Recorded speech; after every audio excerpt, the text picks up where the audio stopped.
All right, Nate Fischer, welcome to the Jay Burden Show. How are you doing? Thank you for having me. Doing well. Yeah, I'm glad to have you on. It's actually an interview that I've wanted to have for a while, but it was sort of a combination of, one, an introduction, and then two, really figuring out what I wanted to speak with you about. And very conveniently, you wrote a sort of manifesto, sort of an intro to your thought and what you do. But before we jump into that, could you sort of describe your background and then what you do at New Founding? Sure. So, background background in some ways has themes that are present throughout every aspect of the career and really fit very well into what I do at New Founding. In other ways, would feel somewhat meandering in terms of what I did. But running through it quickly, grew up in upstate New York, where I was homeschooled. So I'm 39 years old. I was homeschooled all 12 years then. Especially when my mom started homeschooling me, when my parents started homeschooling me, it was quite unusual. So it's unusual to the point that we had to have a number on our fridge for when the police would show up in case, which didn't happen to us, but it was not uncommon then to take homeschoolers away for truancy. So what was interesting was we grew up in a family that was nonconformist, very independent in thought, independent in willingness to approach things in ways that were outside of the norm. And I think that fit well with my personality. I myself was I would say a contrarian to some extent early on, and I think a more mature version of that realizes that you don't mind being having a dissident opinion, but do it on your own terms rather than just reactive to the other side, rather than choosing fights for the sake of fights. But I grew up independent, and I remember in college, I was always interested in politics. I was always interested in business, and I was always interested in technology. And I remember doing a program in DC where I got a distinct sense that politics was a place where Mitt Romney types would climb their way to the top, and any sort of non-consensus opinion would get you shunted to the side. And just immediately pivoted. I decided that's not a place I have any interest in. I don't want to play that game. Not a career for me. Immediately pivoted to business and investing, where I figured if you have a non-consensus but correct opinion, you can make a lot of money. And so went to law school with the intent of going into investing, going into bankruptcy law and then distressed investing. And this is something I referenced in in one of the threads about in the last couple of days. I graduated in 2010 and started buying distressed real estate. Partnered with a classmate, ended up turning down an offer at a top New York law firm, and started buying distressed Florida real estate, which in many ways it was the major macro opportunity of the day as I saw it. So one of the consistent themes is focus on what really offers the opportunity for the most outsized results. What is the macro bet where the tailwinds are, where we have the tailwinds that will amplify anything? And I believe that was distressed real estate at that time. The second thing that was interesting was it was a sort of bringing order to chaos. It was in the aftermath of a crisis, realizing that having a credible organization is an incredibly powerful lever to reorder a system. And that gets to one of the core themes that I actually referenced later on that we can talk about, which is how do we prepare for a time like that in a world where I think there's a lot of chaos coming? How do we prepare for a sort of catastrophic delevering or collapse of societal trust? And what we did is we just bought apartment buildings. It was a much more simple version of that, where I partnered with a classmate. We moved to Tampa, basically bought into the red state thesis that as much as there was immense distress in the wake of the financial crisis, demographic trends would continue. People would keep moving there, even if there's high vacancy for a few years. If we just hang on, people are guaranteed to keep moving there due to the favorable business climate, favorable way of life in many ways, and these properties would converge. Properties were deeply distressed, and they would converge toward replacement costs. The occupancy would fill back up again, and they would converge. And it was a pretty simple thesis. It was one I felt extremely high conviction on. And we went out and we syndicated deals and bought about 7,000 apartments. So it was built a 300-person company over about 4 years. It was a wild way to start a career, really fast moving, really, I would say up and down in the first few years. That's how starting a business is. It was certainly not a thesis that was widely held. It was not like the momentum was there when we started it. A lot of talk of a double dip recession, a lot of challenges figuring out how to build a business like that. But it was a sort of a baptism by fire in business at the same time as a thesis that proved ultimately to be very, very successful. And I would say sort of doubly successful as the Fed kept printing money and basically gave us more of a windfall than we could have actually hoped for. So it was a start in business, but then sort of contrary to what a lot of people do, the common thing then for most real estate people is you double down, you raise a bigger fund. There's really a very clear path to making tremendous amounts of money and riding those waves as you build a successful asset management business. That wasn't interesting. Again, that was more the sort of Mitt Romney style move. And for me, the question was really, what's the next big bet? What's the one that I can feel high conviction on?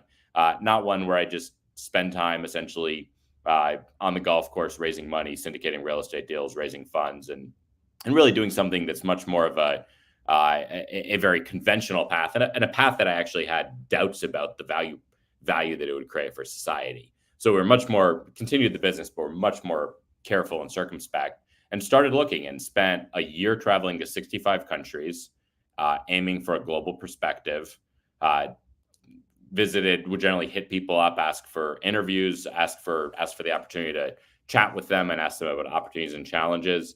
It was I had a 6-month-old kid at the time, so I got married when I was in law school. I left with a kid. It was a unique way to travel the world, and we and learned a lot about different patterns of governance and what high trust societies look like, what low trust societies look like, what corrupt governments look like, what business dynamics look like in those environments. So it was a broadening perspective coming out of real estate. Then spent some time in technology in San Francisco, working on real estate technology while really thinking about what are the bigger themes here. This sort of took me to the point where I was really setting the stage for what I'm doing now. So this is, as I said, it's a sort of a meandering story, but sets the stage with realizing, first of all, that my original thesis about politics was no longer true. This is now the Trump era, 2016, 2017.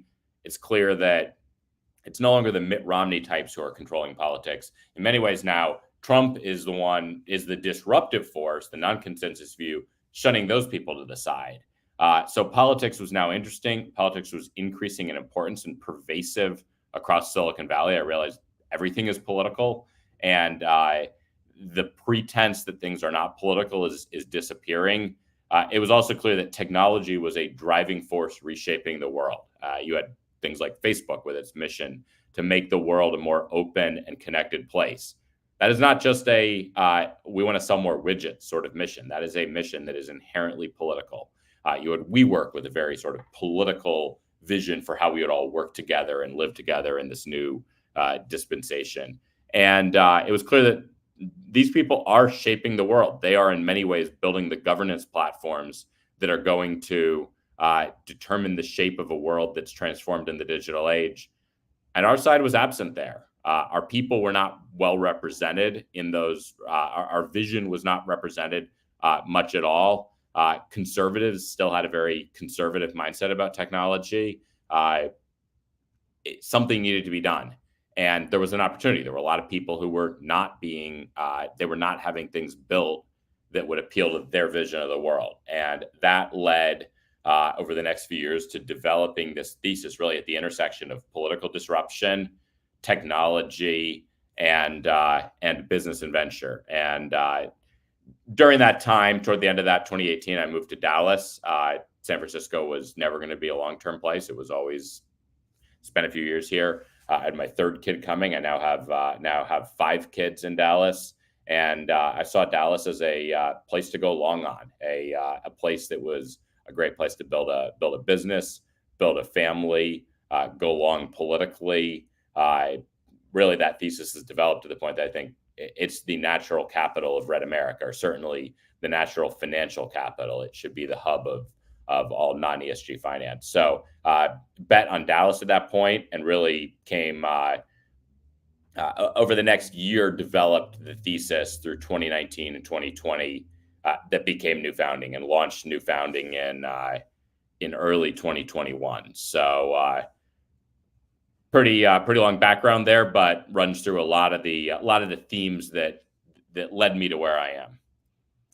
Yeah, it's interesting. There are 2 points in your biography that I want to briefly touch on before we get into it further, which is one, I was also homeschooled, and it seems like that's a pretty common vector to end up on this side of things, right? You're sort of primed for dissidence from an early age.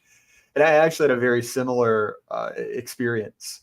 I went up to DC when I think I was 19, to attend an event put on by the Fellowship, right? Who, they do the National Prayer Breakfast, very kind of connected to, kind of an older version of conservative politics.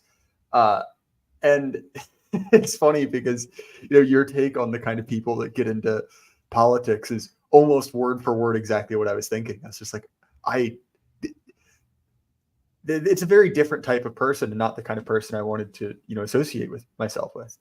So framing this as kind of the bet that you're making, I think, is an interesting one. And in the manifesto you wrote, one of your kind of core premises is that there are 3 kind of core ideologies, of the 20th century that kind of shape the current American institutions, and those are obviously being challenged. So do you want to briefly touch on each one of those ideologies, as well as the challenges that are facing them? Sure. So a lot of what I tried to do, and this was first in a letter the annual letter I released about 6 months back in January, is think about the essence of what we're up against. I think there's a lot of questions. Is it leftism? Is it postmodernism? If you go to the James Lindsay route, is it liberalism generally, as many post-liberals like to frame it? What is the essence of the problem? And secondly, what is the essence of what does that produce in institutions? And then secondly, what are the objective factors challenging them, which I think we'll get to. But the three ideologies and what they produced, I saw as globalism, managerialism, and radical liberalism. And I would say I use radical liberalism. That's probably my least favorite of those terms. The other 2 are pretty clear. It's unclear whether it's leftism or liberalism evolved into leftism. But ultimately, you have these defining ideologies of really the post-World War II era, and to a large extent, they were heavily incubated long before then in the progressive era, and you see elements of them in the communist world as well. And what they did is they produced an order where they really came to shape all of the leading institutions of society. So this is not something limited to government, class, sort of conventional politics. You see it in corporations, you see it in the university system, you see it in NGOs, you see it in government, is this general global reach. Thiel talks about this a lot in 0 to 1, the idea that instead of trying to innovate, instead of trying to go from 0 to 1 and develop something new, the mindset was always how do we broaden and how do we scale to cover more of the world with what we already have, and you see that in global trade. You see that in Facebook's mission, right? Make the world a more open and connected place. Very, very globalist idea. But you saw this long before then. You have managerialism, which is evident in the rise of bureaucratic organizations, where every organization tends to look the same in terms of structure, and really the value system that determines what is legitimate, what is acceptable for running them, is grounded in this broad expert apparatus of credentialed experts coming out of universities. It's a very specific system of what legitimizes authority. And then finally, all of these organizations shaped by a radical liberalism adopt an ethos that is egalitarian in nature. And they promote that very aggressively often. Late stage, you see that in the aggressive promotion of pride and BLM and all that, but you would see of DEI, but you would see that decades ago in things promoting various egalitarian ideologies. And in many ways, that these were sort of together the legitimizing functions of the incumbent order. They were the legitimizing ideas. They described as ideologies, they described why this was not just the most effective system. And I think a case can be made that bureaucratic organizations were, in fact, the most effective, most competitive organization for at least portions of this period. But they would also sacralize it. They would explain why it's also the most morally good form of organization, why it's actually good for you to be part of an organization that is that has the depersonalized approach of a bureaucracy, because a bureaucracy doesn't discriminate against you the way a nepotistic organization would, right? A family business is by nature nepotistic. They're going to favor family members, and the private equity. Once private equity acquires it and they bring in a meritocratic approach, that's morally better because it's more egalitarian. So what you'll see is these actually interplay too, and the radical liberalism, the egalitarianism, is actually a complement to managerialism, and the managerialism, the bureaucracy, is actually a mode of organization that allows globalized organization. So they really interlock into a system that shapes all of these organizations and their ideologies.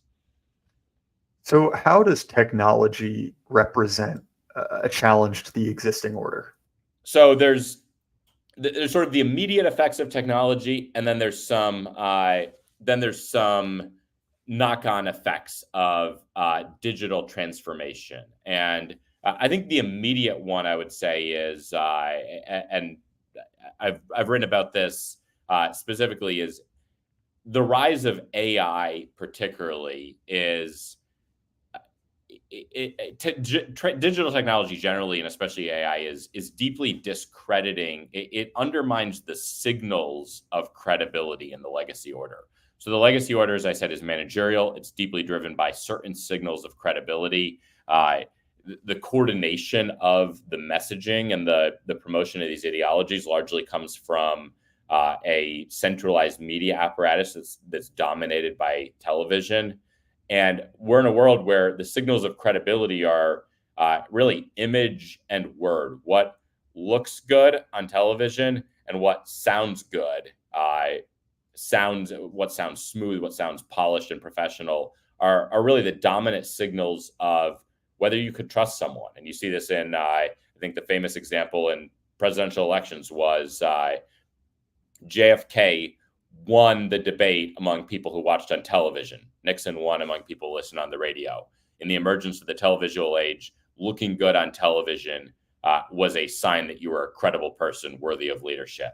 And that may not have been entirely wrong in the sense that it correlated to get good and polished at television, probably correlated with certain traits of competence that tended to mean that was not a totally, and certainly sounding smooth, sounding good is something that requires an education in many cases. So it's not it's not an illegitimate signal initially, but it came to be dominated ultimately by the signal dominating the substance, to the point that increasingly to rise in that system was more about acting and knowing how to look good. I would argue all the way to the business world, where I think an MBA arguably teaches you more how to look like a successful business leader than to actually be good at making business decisions. So we're in a world where the signal came to dominate. Technology is profoundly disruptive to this.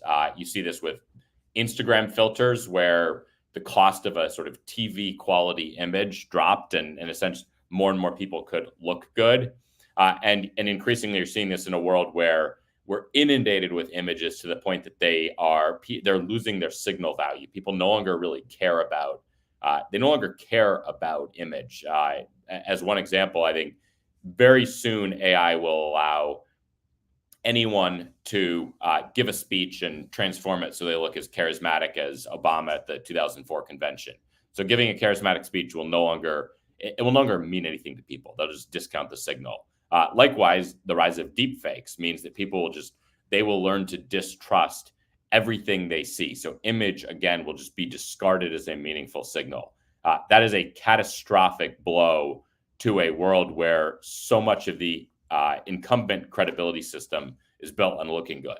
Word, same issue, right? You have the ability to sound like an Ivy League educated professional is one of the great signals of professional credibility. And for a long time, you probably needed to be well educated to write letters that sounded like Ivy League professionals. Increasingly, you now have AI, ChatGPT, which means that if there's one thing that ChatGPT is good at, it's churning out text that sounds like it was written by an Ivy League professional.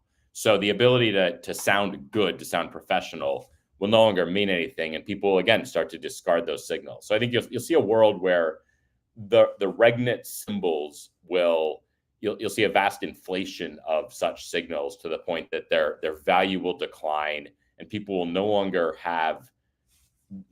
know who to trust, as well as the fact that the system has grown corrupt and stagnant to the point that it's no longer actually producing people who actually who deserve that credibility. So that would be a very direct impact of technology.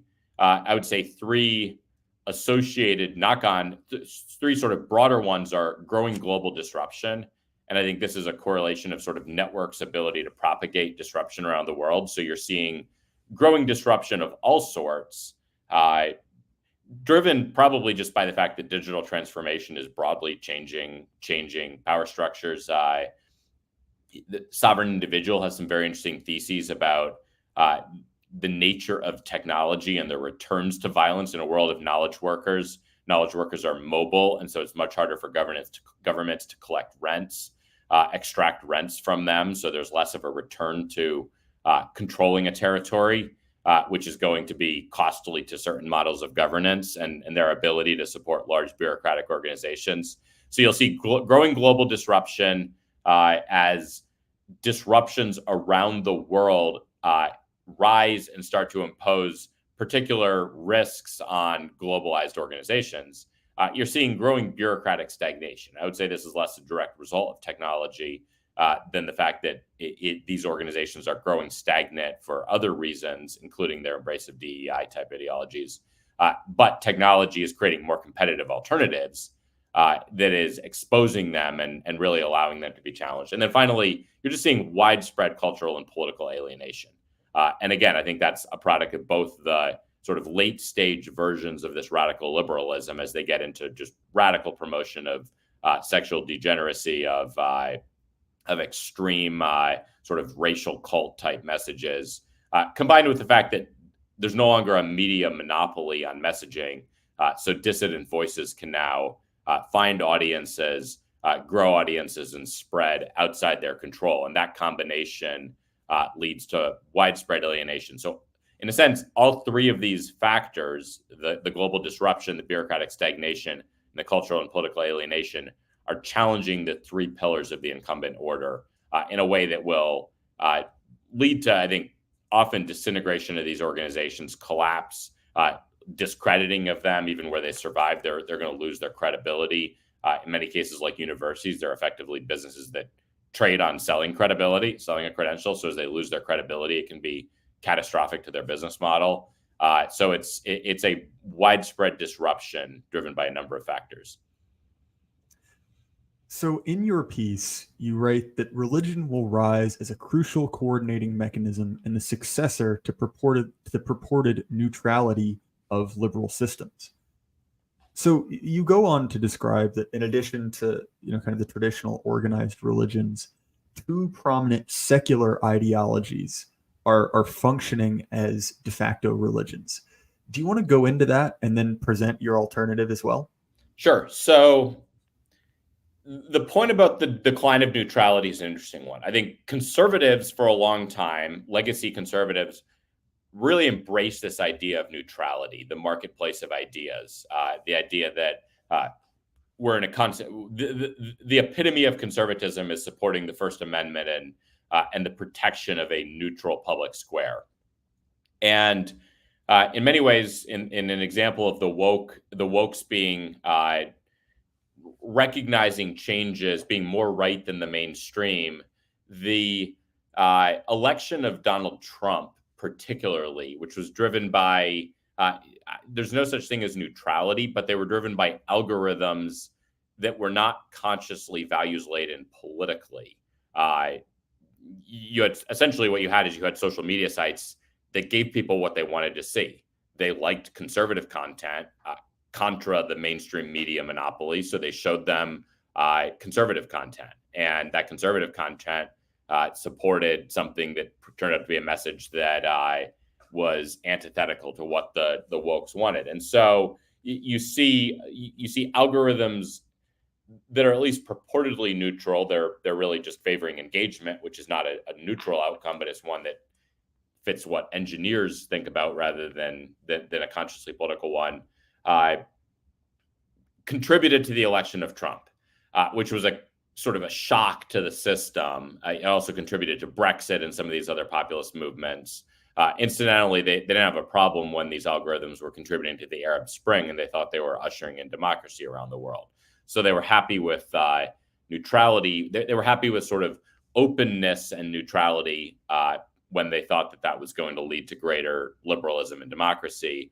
But when they realized that it led to other things like Trump, they rapidly pivoted and realized that there is no neutrality. Algorithms that give you more of what you want are favoring certain outcomes. Algorithms are fundamentally values laden. What an algorithm does is it ranks things in the world and gives you one over another. And they very quickly began campaigns to effectively catechize the bots, to effectively impose in various terms like AI ethics and AI justice or algorithmic safety, all these different things.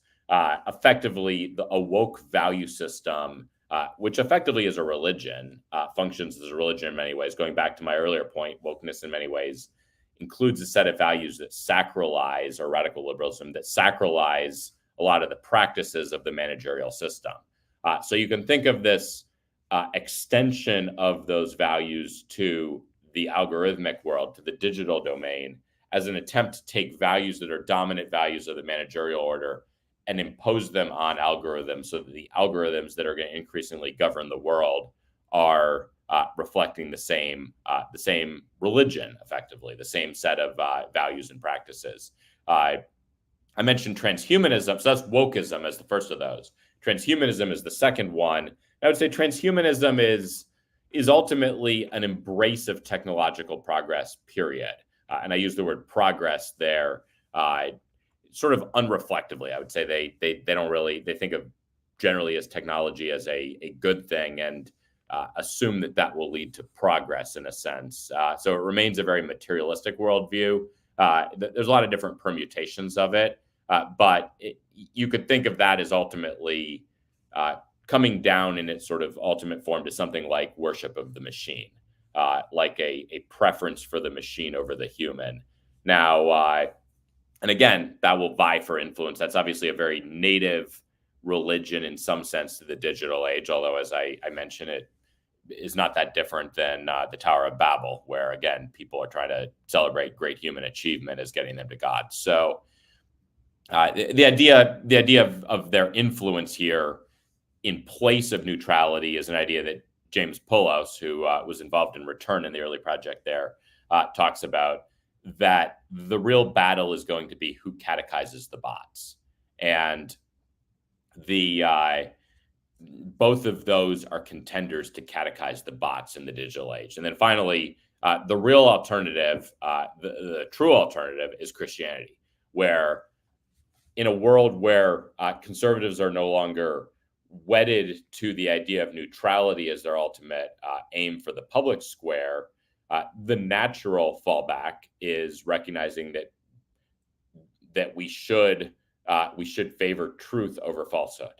And as Christians, true Christianity is both a source of truth. It's a system with some directly true assertions, as well as the foundation of our civilization and of the science and art that flowed from that, which is a lot more true and beautiful products that, again, we will need to substantively advocate for rather than simply advocating for neutrality.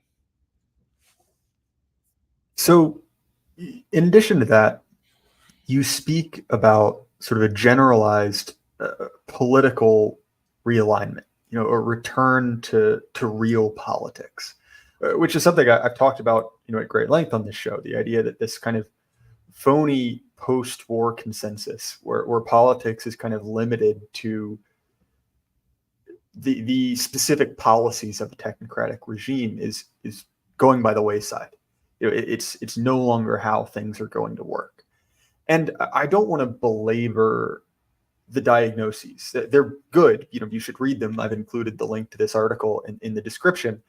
But I want to move on to the solutions that you lay out, the way forward. There's a line in this that reminded me actually very much of Kaczynski, where you're talking about how people struggle to shift their lives, struggle to realign themselves. So I'll read you back your own words, and then we could jump off from there. So, describing how most people, even as they take steps to protect themselves, struggle to find real opportunities to shape the world in ways that will meaningfully advance their vision and values. In sum, their day-to-day contributions to the institutions they work for and associate with do not help advance the world they want to live in, leaving unfulfilled one of the most fundamental human drives. So I'm curious, could you expound on that and then kind of transition from what you view as the path forward? Well, it's interesting. Interesting. You note the Kaczynski parallel. I think, and I think that actually helps. It's a good chance to highlight a fundamental difference and a fundamental point that I put here versus many who have the same diagnosis. So, fundamentally, people want fulfillment. It's a natural human desire, and you have sort of the Maslow hierarchy and all that, which talks about this. But I don't think you need to go to secular psychology for that. I think you can look at Genesis 1 and the dominion mandate. God commands us to take dominion over the earth, to fill the earth and subdue it. And fundamentally, that comes down to a creative function where we are conforming the world to something we understand as good. Humans are meant to shape the world. That is one of man's most innate desires. And if you operate, certainly, I think you have an issue where a lot of people on the right remain largely materially comfortable. They're able to earn decent incomes. There's a lot of people who aren't, but there's a lot who still are. They're able to earn decent incomes. They're able to raise families. They're able to do well by many metrics, but they do so inside organizations that fundamentally do not reflect their values in any meaningful sense. Sometimes they're actively hostile to their values. So if you are let's say you're a senior associate at a law firm, you might be making $500,000 a year. You might be living a fairly comfortable life in a nice suburb. Your kids go to a private school. And yet, in many ways, nothing you do, you're almost entirely playing someone else's game.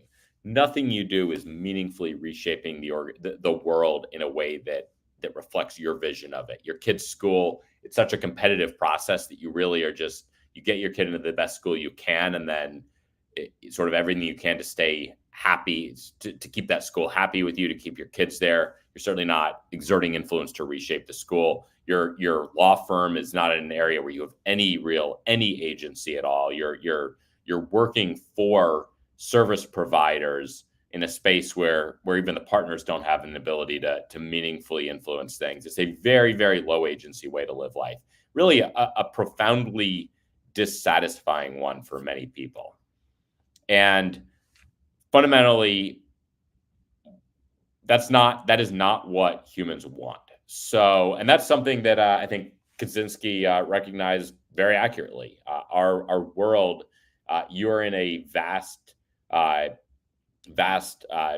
technocratic system where there's very low agency in an industrial society or even a post-industrial society.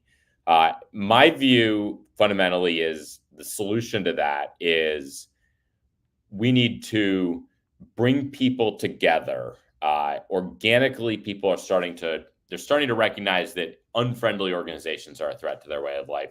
They're starting to make moves to align with friends. But fundamentally, the way you achieve things, the way you achieve meaningful impact is you organize with other people who share your values, who share your vision of the world, and work together on productive activities, work together on efficacious moves. And our solution broadly is to do that largely through business for reasons that I could get into, but fundamentally, business is a place where you can actually organize people toward productive endeavors. Second of all, entrepreneurial business venture is an area where you can do that outside of the confines of oppressive incumbent organizations. So if you start a new business, in many ways, you can do that where you choose to live. You can do that with people you want to work with, certainly to some extent. You can focus on building products you want to see, and you can embrace technologies. And this is where I would strongly differ from Kaczynski, is technology is not the enemy here. Going back to the Dominion mandate, we feel this call to shape the world. We feel this call to shape the world in a way that conforms to our desires. Technology at its best is a tool for leverage here. It's a tool that actually lets you alleviate many of the consequences of the fall, and it's a tool that lets you actually achieve that Dominion mandate, that cultural mandate, and you do so by coming together with other people to form companies, to use those technologies, to build the sorts of organizations that are actually helping realize that world. So I do want to get into that. You mentioned that the path forward is in the private sector, not in government. Could you expand on that a little more? So it's not that it would never be in government. It's really a focus. There's really two aspects. In our current system, government, especially federal government, but even still most state governments, are largely places that are dominated by a opposing system. They're largely places where you really will still struggle. You'll have enormous handicaps if you try to do anything in that environment. And you'll have handicaps because fundamentally, most government institutions remain deeply bureaucratic. In many ways, in form and structure, they retain the structure of this progressive system, which in many ways, the medium is the message. That is a structure that will be conducive to progressive or leftist outcomes. It is not a structure that will be conducive to right-aligned outcomes. So fundamentally, you're going to face headwinds in government generally as it exists today. And second of all, even in the ideal state, our vision is, as much as I would depart from some people and say, there's many good functions for government. There's many good things that should be done through government. Ideally, government is not the central solution. We are not going to have a Red New Deal as a counterpart to the Green New Deal. We're not trying to do everything through government. So in many cases, especially at the entrepreneurial phase, business can be suited to taking certain entrepreneurial bets, to really envisioning a future and taking steps to realize it, that are a product of things in your imagination that you may not be able to sell a majority of people on. But if you bring together a few people in a venture environment, you can still make it happen. You can prove it. You can develop a business model that makes it work, and you can achieve it that way. So I think business offers some inherent advantages for many of the aspects of the visions that we would want to see. And in our current system, particularly, the private sector generally, and new organizations, really entrepreneurial organizations, offer us a way to leave a system where we're fighting uphill, where fundamentally it's a system where not just not just do you have headwinds that are going to limit your impact, you're just not going to enjoy it. If you're working in a government bureaucracy, as a general rule, as a high agency young man, you're just not going to enjoy that life. So better to focus on a path that's more fun and in many ways is actually better suited for impact. And as we reshape governments, and I think there's value to play in politics. In many ways, it's sort of about building power through business outside of politics, which can then be used to come into government and to come into politics at a very different level. Certainly at the red state level, for instance, I think we should be recapturing governments in a way that let us radically reshape them, probably eliminate a lot of that bureaucratic form, and use them as vehicles as key partners in shaping an alternative way of life. Well, and I think that's especially a smart strategy, right? If you are in the minority position, right? You when you combine these kind of two trends, right? Which is one, I would say trend, these two data points, right? That people like you and I are not in, a position of power, right? We're in the minority here. And also the kind of last vestiges of neutrality are going away. That seems to be kind of the most intelligent move. So I'm curious, right? You say that this is sort of similar to an attitude common in Silicon Valley, right? The exit to disrupt. So do you want to speak to what that term means, and then how how your strategy relates to it? Yes, and this is a good summary of the approach, a good overview of the approach. There's a couple of ways of responding to a system that you dislike, and you see a lot of conservatives who I think embrace a sort of exit to live a parallel existence model as one example. Sort of a Benedict option approach. You're going to put your head down. You're going to let the world pass by. Very Anabaptist approach. The Amish do this, right? You build a parallel existence and you exit and you do your own thing.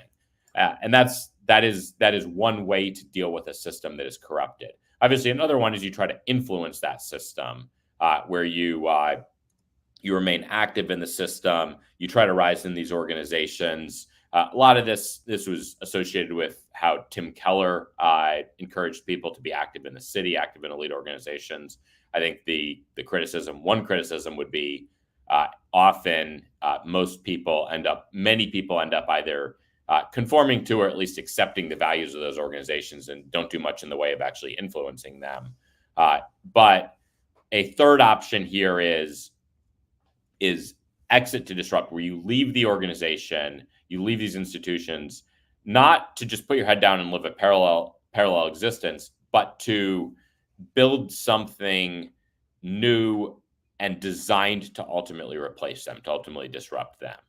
You're building something, and there's different ways to do this. You can either do it to immediately disrupt them, where you build something that you believe is better, and this is very common in Silicon Valley, right? They'll build something designed to solve key problems that are missing in the incumbent, with the goal of rapidly raising venture capital and fairly quickly disrupting them. And sometimes they'll be built in a path where they're, as Clayton Christensen described in Innovator's Dilemma, they might be cheaper in certain ways, but they're going to catch a bunch of customers who are not served, but then be able to quickly rise on a sort of superior plane to ultimately beat them.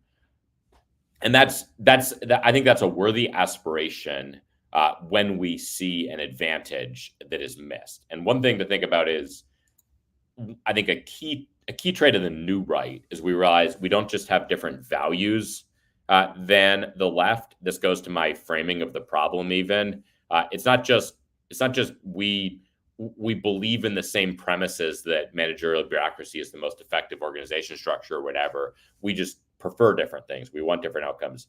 No, we actually believe the world is different than they believe the world is. I think this was very clear during COVID, where you would look at the views of the facts on the ground, and people on the right and left would have very different views of reality.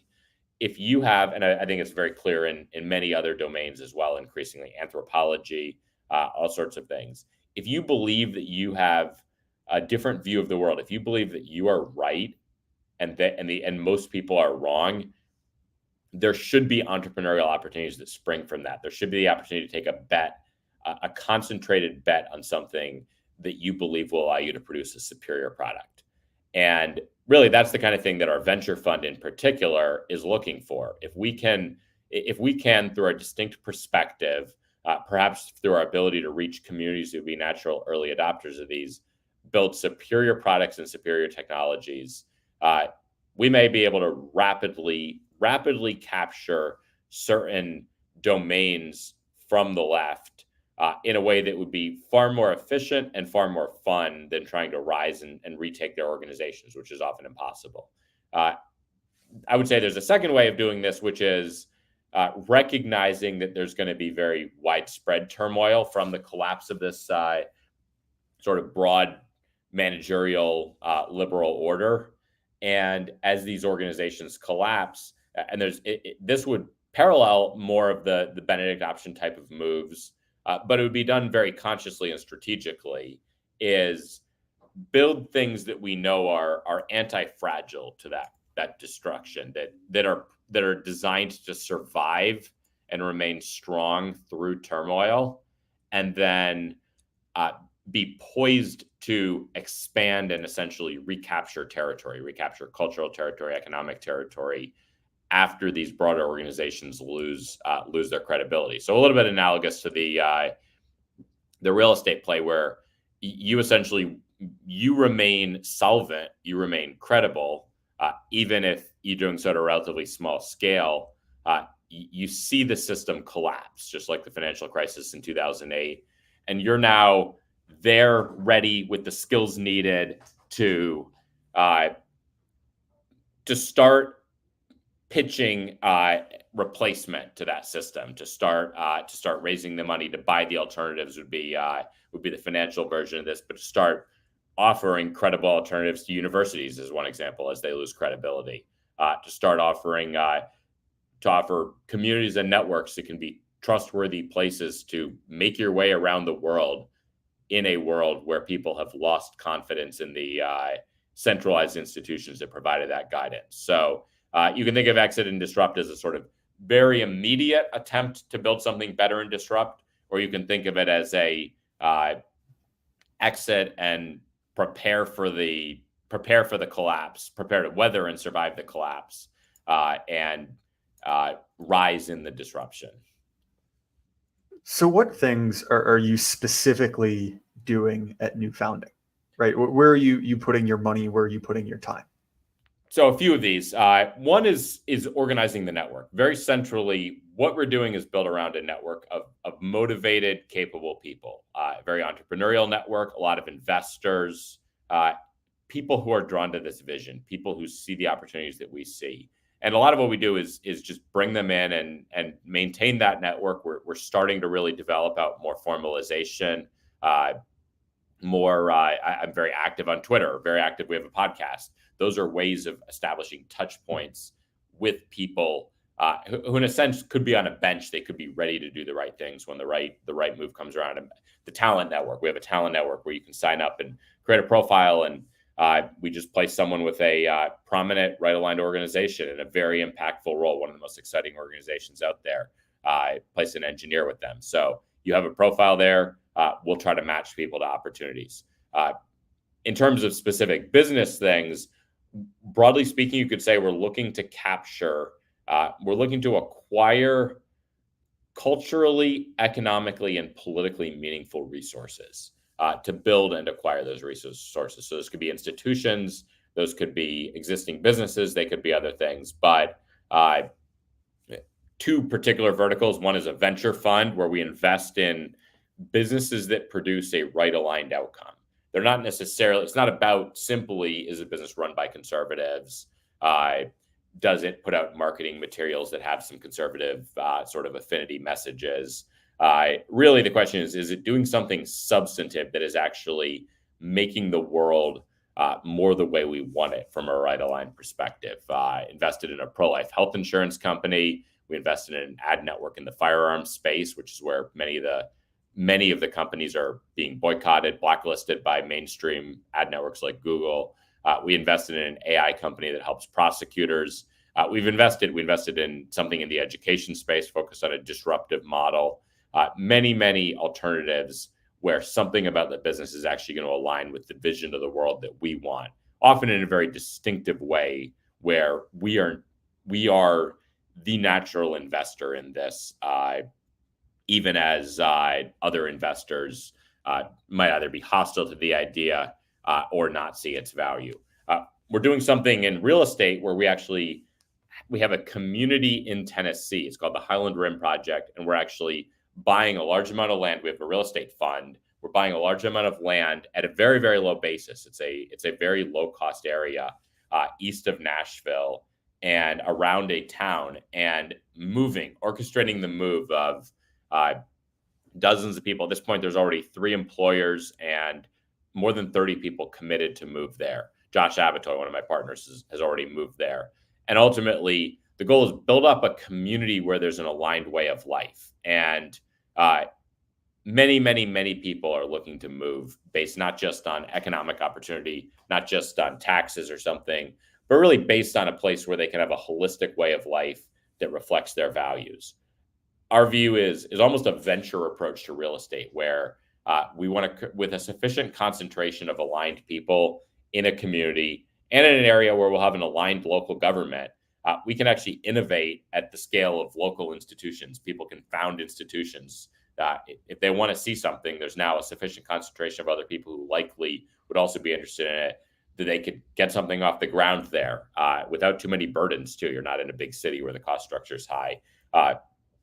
Get on local councils, get involved in local political institutions to actually, let's say, improve the library or something like that. So it becomes an opportunity to actually model the way of life, almost a city on a hill, where you can model a way of life that could be replicated in other spaces. And then we're doing other efforts. We have some efforts in private equity and other things, which are sort of more direct acquisition of businesses who would be aligned.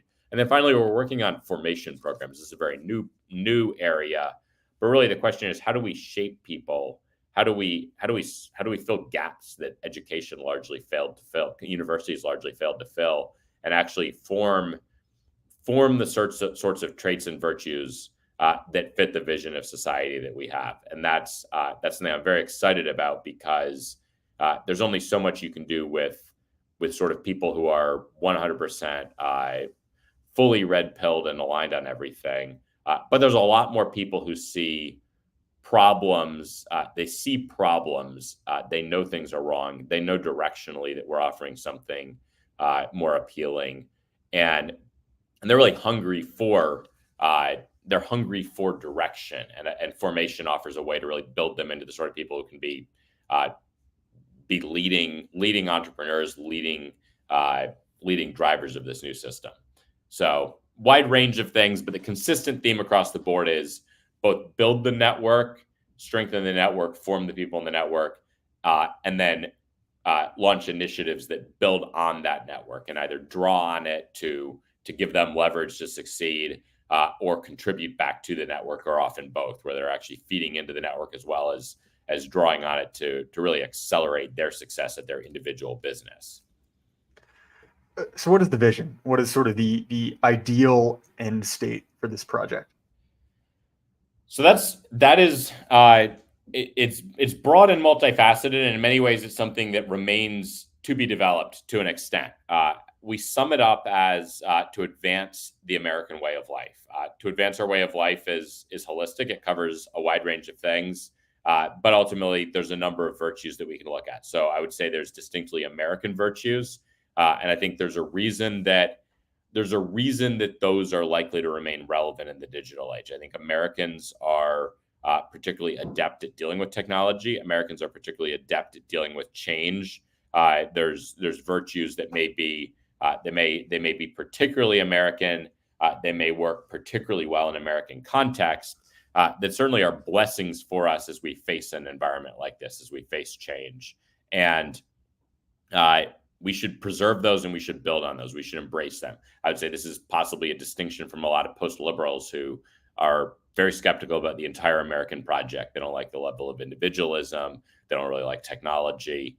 I like the individualism. I think that you can have balanced versions of it and you can have imbalanced versions of it, but Americans' embrace of individual talent and capability and initiative is one of the great treasures of our civilization. And really, secondly, embrace the virtues of Western civilization more broadly. And I use Western, but really that's Christendom.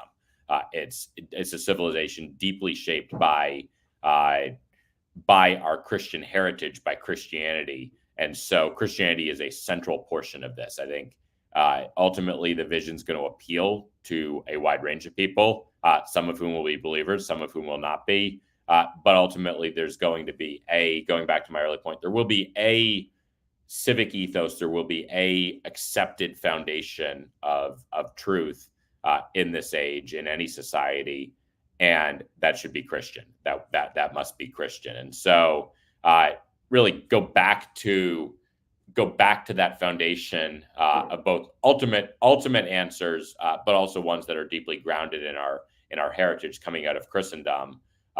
And build on that, the particularly American virtues, and really just the good cultural, the cultural treasures that we have inherited, which can be they can be very simple things. They can be things that are not necessarily even things we should universally apply, but we cherish them because they're our culture, and that alone is a good reason to pass it on.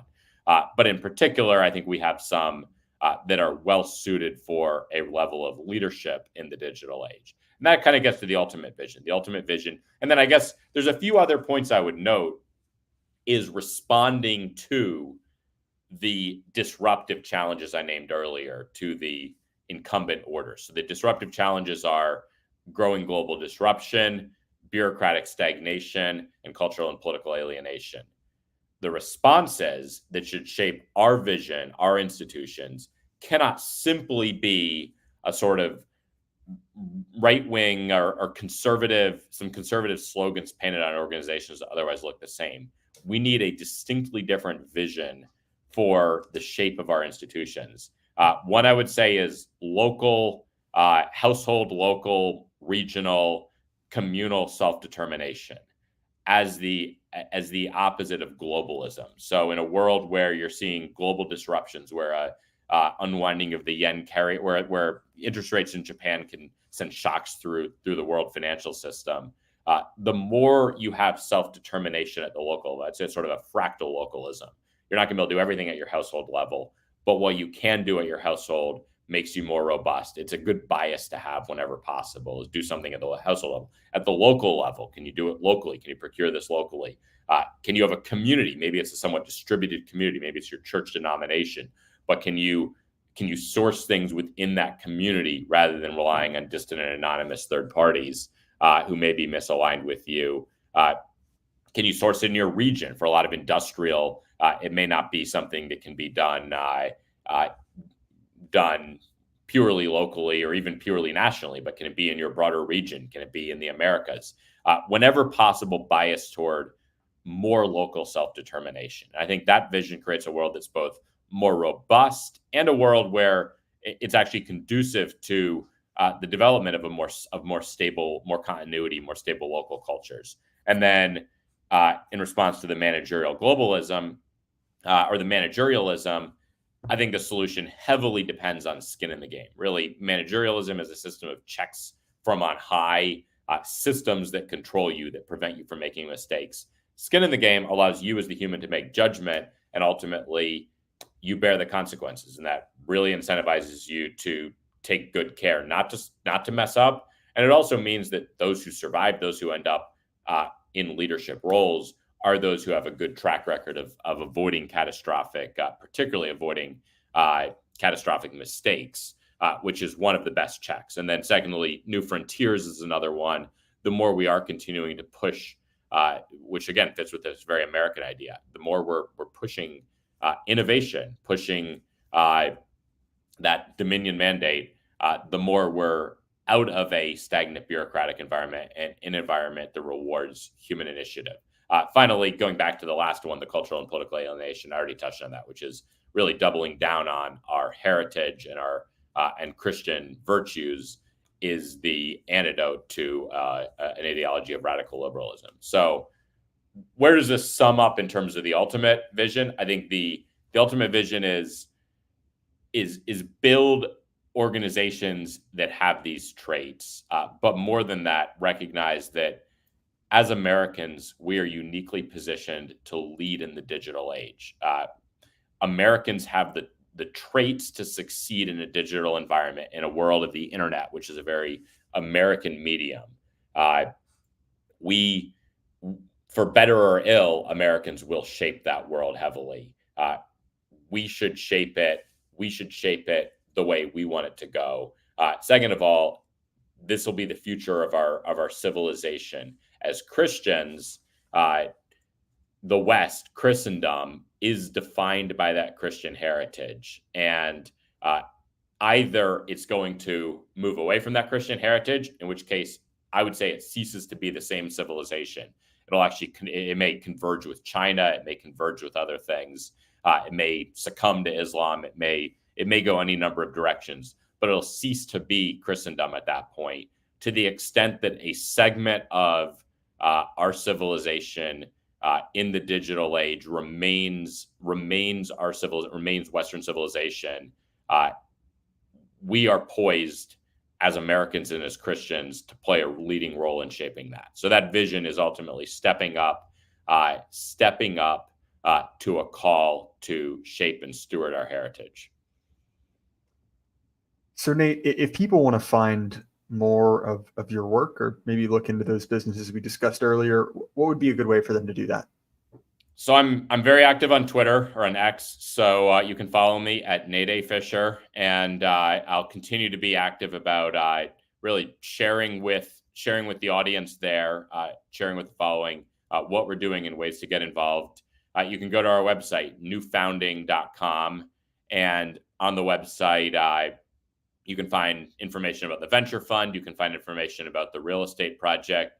You can find our talent network and sign up for that. You can find more of the essays we've published and the resources there.